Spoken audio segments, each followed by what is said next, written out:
La colonie israélienne d'Amona, en Cisjordanie occupée. Environ 40 familles juives vivent ici dans des mobil-homes, mais peut-être plus pour très longtemps. La Cour suprême israélienne a jugé que la colonie se trouvait sur des terres palestiniennes et devait être détruite avant le 25 décembre. Nous n'allons partir nulle part. C'est chez nous ici. Personne, pas même la Cour suprême israélienne, ne peut nous faire partir d'ici. Le ministre de la Défense israélien a dit que l'évacuation d'Amona devait avoir lieu, mais sans en spécifier la procédure. L'une des suggestions d'un comité gouvernemental est de déplacer la colonie non loin de là, une possibilité qui révolte Fouad Mahdi.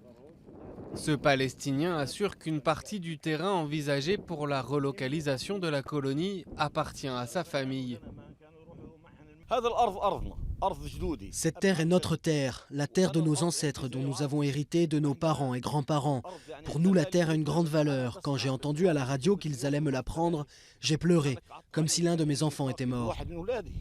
Toutes les colonies en Cisjordanie sont illégales aux yeux du droit international, mais Israël en reconnaît certaines. La colonie d'Amona n'a pas été approuvée par le gouvernement qui a malgré tout installé l'électricité. Et les militants anti-colonisation ont peur qu'Israël trouve un moyen de contourner la décision de la Cour suprême.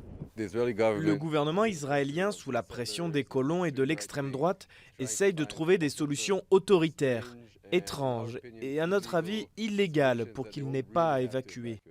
Plus de 370 000 colons israéliens vivent en Cisjordanie, occupés depuis 1967. Et la poursuite de la colonisation est un point de discorde central entre Palestiniens et Israéliens dans un conflit qui dure depuis presque 70 ans.